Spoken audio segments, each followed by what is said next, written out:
Welcome to the Addiction Connection podcast. I'm your host, Mark Shaw. Today's topic is the heart of addiction. In 1 John chapter 2, verse 15, it says this, "Do not love the world or the things in the world. If anyone loves the world, the love of the Father is not in him. For all that is in the world, the desires of the flesh, the desires of the eyes, and the pride of life, is not from the Father, but is from the world. And the world is passing away along with its desires, but whoever does the will of God abides forever." That's 1 John chapter 2, verses 15 through 17. One of the key distinctives in the biblical approach to addiction is that we view the problem as a problem of the heart. And by heart, we don't mean the beating organ that pumps blood everywhere into our bodies. We mean the seat of passions and desires, the desires that motivate us to make choices and to live our lives. So with addiction, it's not just this thought that something outside of me is attacking me, or that I have this disease that's different from me and it's attacking me. That's not how we view it. Instead, we view it as what 1 John chapter 2 said, "Do not love the world." Well, that's a command. Don't love, don't desire, don't wish for things that are in the world the problems in my heart. It's what I'm desiring. It's what I'm wanting. And I love how that helps us. It's just a command. Do not love the world or the things in the world. Don't desire those things. It's talking to believers in 1 John chapter 2.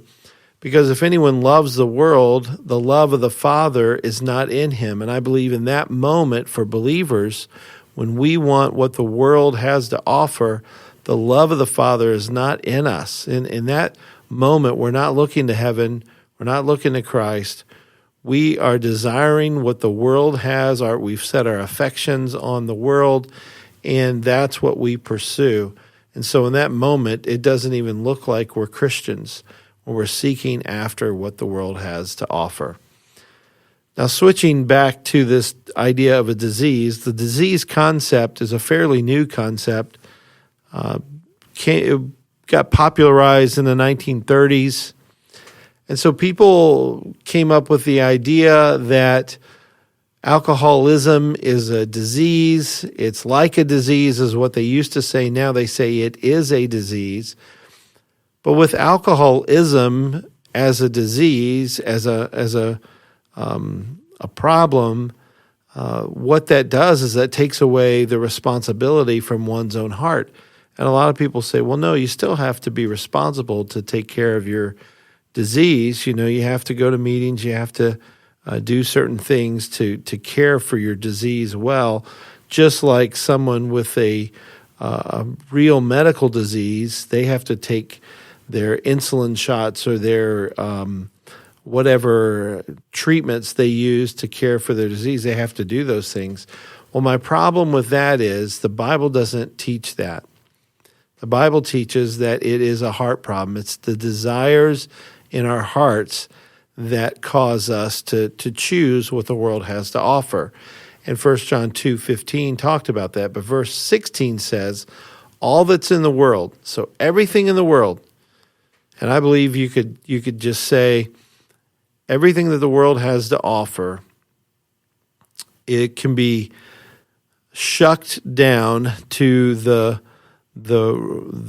most basic element of these three things: the desires of the flesh, some Bibles say lust of the flesh, desires of the eyes, or lust of the eyes, and the pride of life, or boastful pride of life.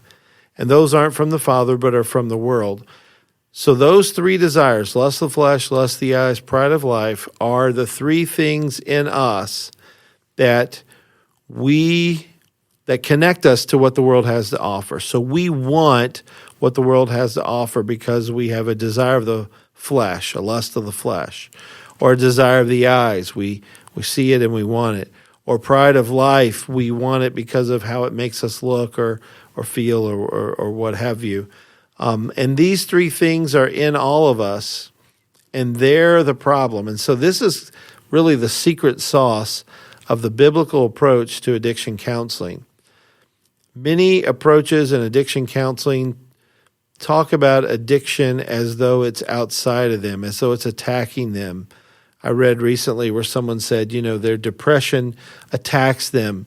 And then someone else with addiction said, their alcoholism attacks them. And it's as though it's not them. They're divorcing themselves from their desires.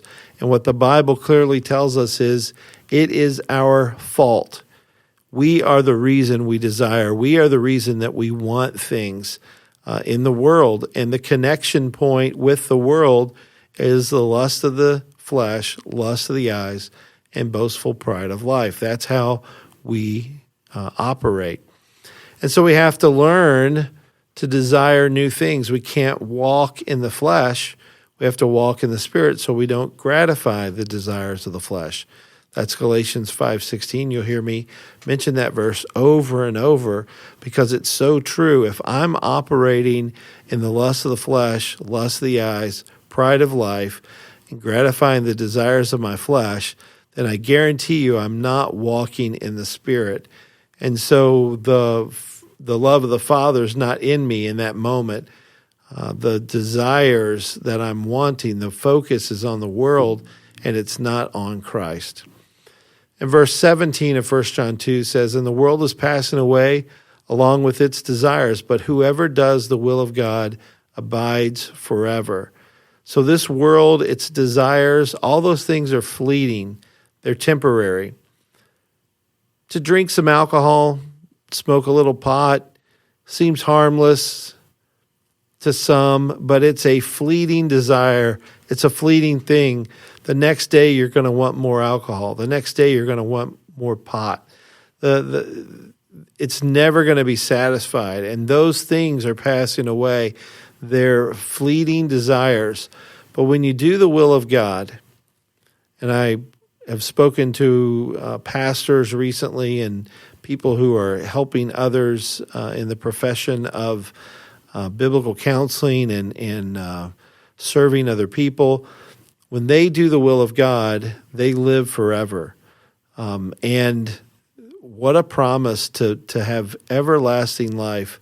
We don't have to fear of dying and going to hell because Christ has made us alive. We can live forever. And our passion now is to serve Him and not ourselves, to serve Christ and not the world. And 1 John 2:17 reminds us of that.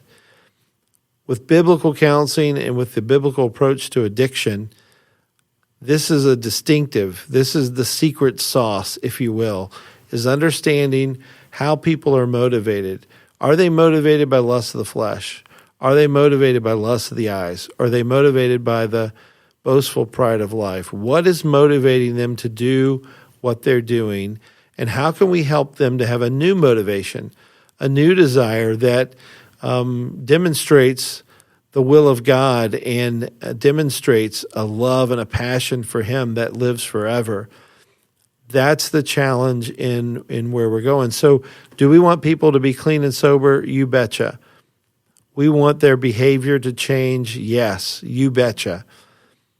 But more importantly than that, we want people to surrender to Christ. We want people to be blown away with the love of God so that they begin living in a new way, motivated by the love of God to help and serve others, all for the glory of Christ. So in this podcast, I don't have time to get into this teaching, but you can find this in Understanding Temptation booklet that I wrote, The Lust of the Flesh, The Lust of the Eyes, The Pride of Life.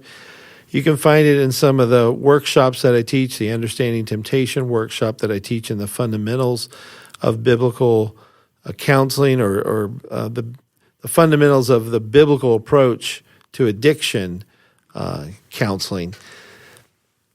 It unpacks it in a greater way, but this is such a key, essential element because it cuts right to the heart of addiction.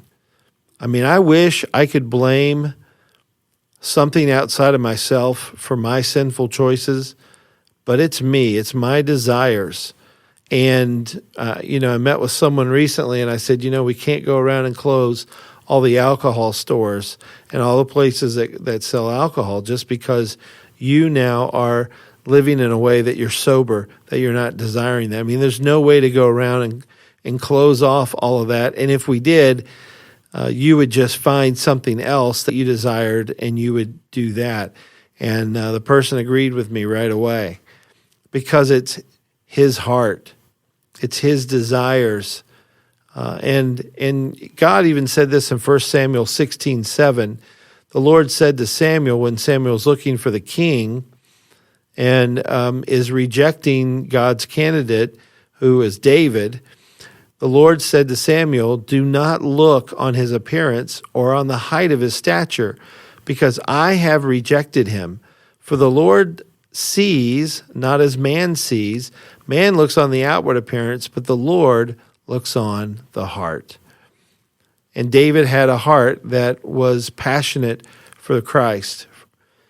David had a desire to live for Christ, and that's what Samuel and you and I can't see. We look at the outward appearance. We judge that, and we want to blame outwardly the things that go on in the world, but the Lord wants us to look on the heart. And so I would encourage you today, the heart of addiction is in your heart. It's in my heart. It's the desires that we all have. And I think they can be reduced to lust of the flesh, lust of the eyes, pride of life. I think those three things cover it. And again, you'll need more teaching on that. I can't explain that, the whole teaching in this podcast. But those three things are the basic elements of temptation that are in all of us. And so I'd encourage you, think about what desires are in your heart. What things are you wanting? And are those things godly or are they for self? I mean, that's the two choices we have to, the two choices on the shelf are, do I please God or am I pleasing self? I mean, that's really it. And addiction is no different. And so to call things a disease, to call things external, and those kinds of pressures, to look at trauma, that's a big thing today. What trauma did this person experience? All of that, all those things can be factors, the external things, the trauma, all of that can be a factor. But at the end of the day, the secret sauce, if you will, the real reason for the heart of addiction is our basic desires, lust of the flesh, lust of the eyes, pride of life. Thanks for being with me today on the podcast. I look forward to talking with you again soon.